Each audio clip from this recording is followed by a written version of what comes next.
कहानी के शुरू में हम दो चोरों को देखते हैं जो जंगल में लकड़ियां काटकर उन्हें चोरी कर रहे थे। तभी उधर एक चोर को दरख्त पेड़ से आवाज आती है। वो डर जाता है और भागने लगता है। उधर ही एक पेड़ से एक औरत गिरती है जो प्रेग्नेंट थी। दरअसल उसके पेट में एक क्रिएचर का बच्चा था जो बाहर आने के लिए तड़प रहा था। तभी उधर एक आदमी आता है जो उन चोरों को शूट करके मार देता है क्योंकि उन्हें क्रिएचर का पता चल चुका था। फिर इसके बाद कहानी में हम जेसी नाम के एक लड़के को देखते हैं जो अपने डैड को लेने के लिए आया हुआ था। जेसी के डैड के हाथ पर एक टैटू बना हुआ था जिसे देखकर ऐसा लग रहा था कि वो किसी कल्ट के मेंबर हो। कल्ट यानी वो लोग जो जादू पर यकीन रखते हैं। जाते हुए गाड़ी में जेसी के डैड उसे बताते हैं कि वो एक मोटेल के मालिक है। उसने दूर एक घर लिया हुआ है जहाँ पर क्रिमिनल्स आते हैं, मतलब जो लोग बुरा काम करते हैं वो उस जगह पर पुलिस से बचने के लिए आते हैं। वो गाड़ी में जेसी को उसकी मॉम की सीक्रेट का एक पैकेट देते हैं कि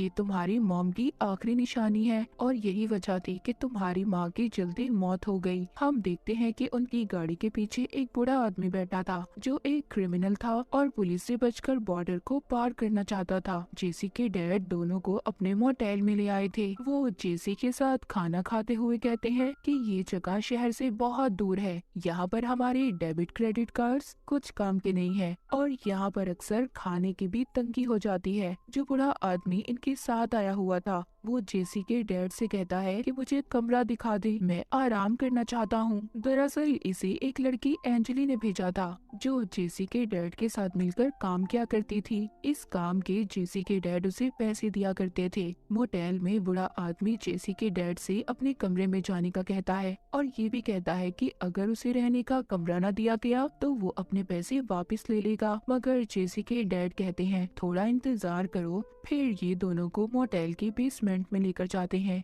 जहाँ पर ये एक पूल और छत पर बनी हुई कुछ तस्वीरें देखते हैं। जेसी काफी हैरान था। अब जेसी के डैड कहते हैं कि तुम उस आदमी से कपड़े उतारने का कहो तभी वो कमरे में जा सकता है। जेसी काफी हैरान होता है कि उसके डैड ऐसा क्यों कह रहे हैं। उनके कहने पर उस आदमी ने कपड़े उतार दिए थे। जेसी के डैड उसकी तस्वीर भी बनाते हैं पर वो आदमी थोड़ा परेशान था। वो सोच रहा था कि आखिर ये मेरे साथ क्या करना चाहते हैं। वो आदमी डरा हुआ था मगर जेसी के डैड उसको डांटते हैं कि जाओ कमरे में। जिसके बाद वो अपने बेटे को कंट्रोल रूम में लेकर जाते हैं जहाँ पर से सब कमरों को देखा जा सकता था। वहाँ रहकर सभी कमरों पर नजर रखी हुई थी। जेसी के डैड कहते हैं क्या तुम देखना चाहोगे कि उस कमरे में क्या हो रहा है। जेसी कहता है हाँ। तभी उसके डैड एक अलमारी खोलते हैं जिसके अंदर एक खुफिया दरवाजा बना हुआ था। वो बूढ़ा आदमी जब बेड पर लेटकर आराम करता है तो वो बेड अचानक से चिपचिपा होने लगता है और उस आदमी के जिस्म की हड्डियां टूट रही थी। जेसी भी ये सब बाहर खड़ा देख रहा था। उसे ये सब देखकर अजीब लगता है और सोचने लगता है कि एक बेड आखिर एक आदमी को कैसे खा सकता है। इसके बाद जेसी के डैड उसको एक बैग देते हैं और उस आदमी के बाकी जिस्म के हिस्सों को उठाने का कहते हैं। जेसी जब ऐसा कर रहा था तो उसको बेड के नीचे एक क्रिएचर दिखाई देता है। जेसी जैसे ही उसे देखता है उसे उल्टी आने लगती है। उसके डैड उसके पास जाते हैं तभी उनकी उंगली से खून आ रहा था। वो उस खून को क्रिएचर को पिलाकर उसे शांत करते हैं और जेसी से कहते हैं कि इस बारे में वो किसी को भी कुछ नहीं बताएगा। वो उसको बताते हैं कि यहाँ पर सिर्फ मैं आदमियों को ही लाता हूँ क्योंकि ये क्रिएचर सिर्फ आदमियों का गोश्त खाता है और औरतों पर इस किस्म का हमला करता है कि वो प्रेग्नेंट हो जाती हैं, जिससे एक और क्रिएचर पैदा होता है। अगले दिन जेसी मोटेल के बाहर एक लेडी को देखता है जो दरअसल कोई और नहीं बल्कि एंजली थी। वो फोन पर डॉक्टर से बात कर रही थी क्योंकि उसका बेटा बीमार था। अब जेसी अंजलि के पास जाता है और उससे पूछता है कि तुम कौन हो और यहाँ क्या कर रही हो, क्योंकि वो अंजलि के बारे में नहीं जानता था। जिसके बाद अंजलि जेसी के डैड के पास जाती है और उसे बताती है कि उसका बेटा बीमार है, उसको पैसों की जरूरत है। जेसी के डैड उसे पैसे देते हैं और उसे और ज्यादा लोग लाने का कहते हैं। एक दिन जेसी के डैड और वो एक रास्ते पर जा रहे थे जहाँ से सभी बॉर्डर को पार करके आगे जाया करते थे। जेसी के डैड रास्ते पर एक ट्रैप लगा देते हैं एक ऐसा जाल बिछाते हैं जिससे आने वाले लोगों की गाड़ियां पंचर होंगी और लोग फिर पनाह लेने इनके मोटेल में आएंगे और ये बड़े ही आराम से उस क्रिएचर को लोगों को खिला सकेगा। वापस जाते हुए जेसी अपने डैड से कहता है, आप इतने बुरे कैसे हो सकते हो? आपने कैसे उस बूढ़े आदमी को उस क्रिएचर के हवाले कर दिया? उधर ही जेसी के डैड उससे कहते हैं कि मैं चाहता हूँ मेरे बाद तुम मेरे काम को संभालो। वो उसको चाबियां भी देते हैं। इन्हीं बातों के दौरान जेसी की गाड़ी का एक्सीडेंट हो जाता है। वो जब होश में आकर अपने डैड को देखता है तो उसके डैड मर चुके थे, उनकी मौत हो गई थी। उसके डैड मरने के बाद एक पेड़ में बदल जाते हैं। वो डर जाता है और गाड़ी से बाहर आता है। रास्ते में वो एक जाती हुई गाड़ी को रोककर उनसे मदद मांगने लगता है। उस गाड़ी में एक कपल था मगर वो उसकी मदद करने के लिए तैयार हो गए थे।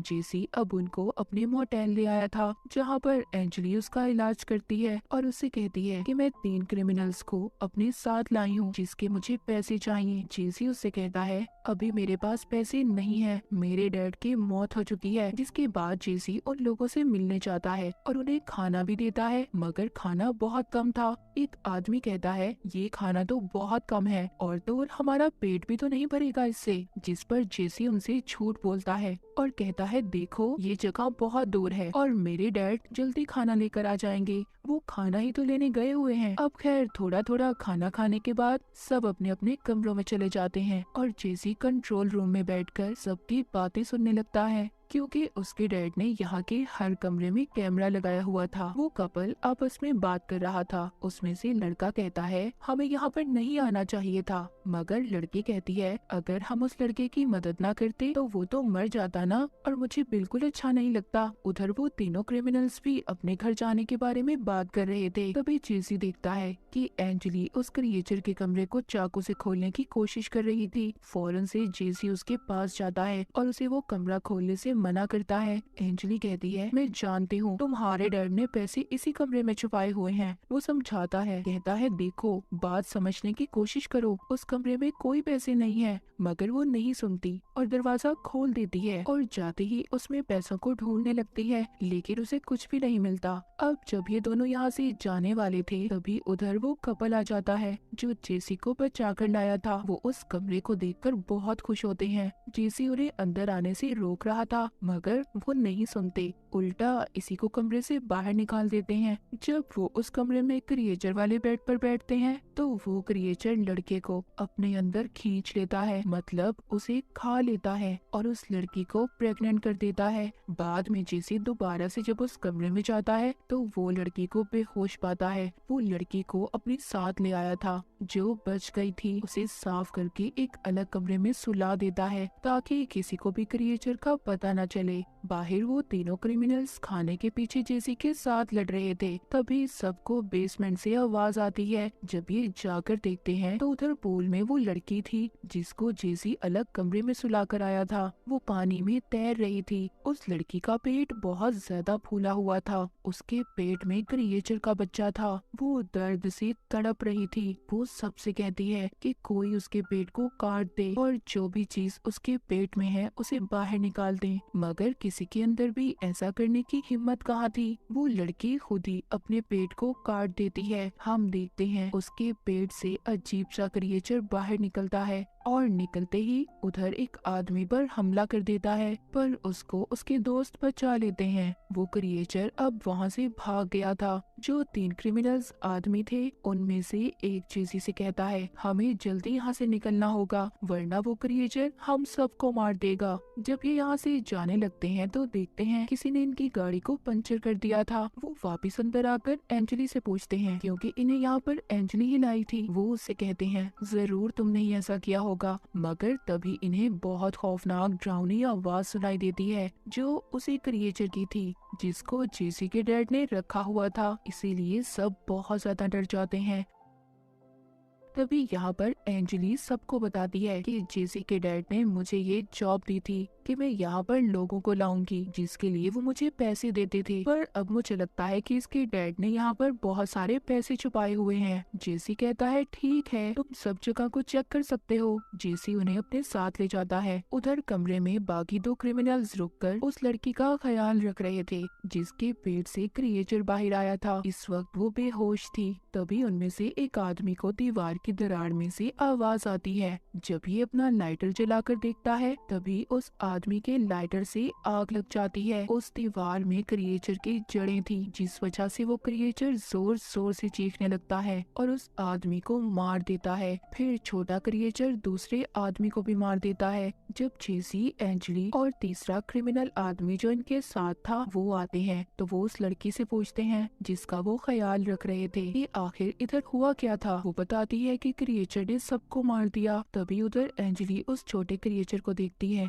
और उसे गोद में उठा लेती है। कहती है ये तो बहुत मासूम है, इसे नहीं पता कि ये क्या कर रहा है। तभी जेसी उस बच्चे को उठाकर जलती हुई आग में फेंक देता है और एंजली से कहता है समझने की कोशिश करो, इससे सबकी जान को खतरा हो सकता है। हम देखते हैं कि उस बच्चे के मरने से बड़े क्रिएचर को गुस्सा आ गया था। वो जोर जोर से चिल्लाता है। उधर ही क्रिमिनल आदमी एंजली को पानी में डुबोकर मारने वाला था क्योंकि उसे उस पर गुस्सा आ रहा था। वही इन सबको यहाँ पर लाई थी। वो अपने दोस्तों की मौत का कसूरवार भी एंजली को बता रहा था। उससे कहता है कि सब तुम्हारी वजह से हुआ है, लेकिन जेसी कहता है देखो एंजली को छोड़ दो, सब मैंने किया है। वो उसे छोड़कर जेसी को पकड़ लेता है, मगर जेसी जब देखता है कि पानी में क्रिएचर आ चुका है वो उस क्रिमिनल आदमी को बातों में लगाता है। जब ही क्रिएचर उस आदमी पर हमला कर देता है, मगर उस आदमी ने चाकू से उस क्रिएचर की जड़ को काट दिया था और खुद को बचा लेता है। साथ ही जेसी और एंजली भी इसी बात का फायदा उठाकर भागने की कोशिश करते हैं। अब वो यहाँ से उस लड़की को लेकर जाने वाले थे। उधर वो आदमी भी अभी इन्हें ढूंढ रहा था। यहाँ से बाहर जाते हुए वो लड़की बहुत सारा खाना देखती है। जेसी उसको बताता है कि ये तो हमने मुश्किल वक्त के लिए रखा हुआ था। तभी उधर क्रिमिनल आ जाता है। इस बार जेसी उसको क्रिएचर के कमरे में ले गया था और बेड पर फेंक देता है, मगर उस आदमी को समझ नहीं आती कि आखिर जेसी उसके साथ करना क्या चाहता था। वो जेसी पर हंसने लगता है और फिर जेसी पर हमला करके उसका गला दबाने लगता है क्योंकि उसे लग रहा था कि जेसी की वजह से ही उसके दोस्तों की जान गई है। उधर ही एंजली भी आ गई थी और उस पर चाकू से हमला कर देती है, जिससे वो बेड पर गिर जाता है। बेड पर गिरते ही क्रिएचर आ गया था जो उसको खींचकर खा जाता है। अब जेसी और एंजली बाहर आ गए थे और गाड़ी को स्टार्ट करके उसके गर्म होने का इंतजार करते हैं। जेसी अंदर जाकर अपना सामान लेने जाता है। वो अब उसी क्रिएचर को देखता है जो अजीब एक पेड़ की तरह दिख रहा था। वो क्रिएचर जेसी पर हमला करने वाला था, मगर उसकी जड़ें वहीं पर फंसी हुई थी। जिसके बाद जेसी ये फैसला करता है कि ये इसको खत्म कर देगा ताकि आइंदा ये क्रिएचर किसी को नुकसान न पहुंचाए। जैसे ही ये बेड वाले कमरे में जाता है, उधर एंजली बैठी थी जो बैठ कर रो रही थी क्योंकि उसका बेटा मर चुका था, मगर जेसी उस बेड को आग लगा देता है। अब जब ये यहाँ से जाने वाले थे तभी एंजली को अपने पेट में कुछ महसूस हो रहा था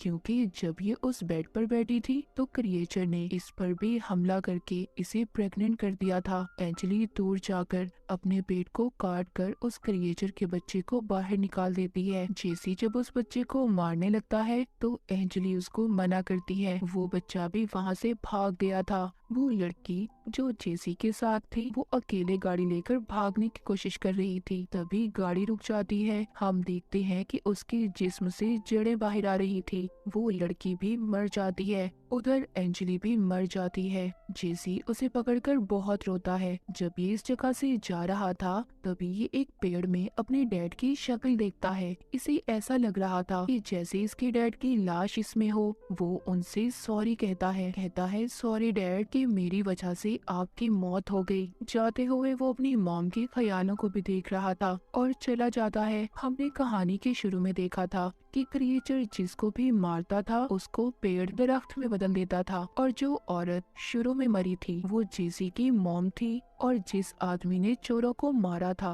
वो जेसी के डैड थे और उस क्रिएचर को अपना बेटा मानकर उसे अपने साथ मोटेल में रख लिया था ताकि जो भी इनके मोटेल में आए वो उस क्रिएचर को खिलाकर उसका पेट भर सके। मगर इस बात को कोई भी नहीं जानता था कि ये क्रिएचर आखिर आया कहाँ से था। और इसी के साथ ये मूवी यहीं पर खत्म हो जाती है।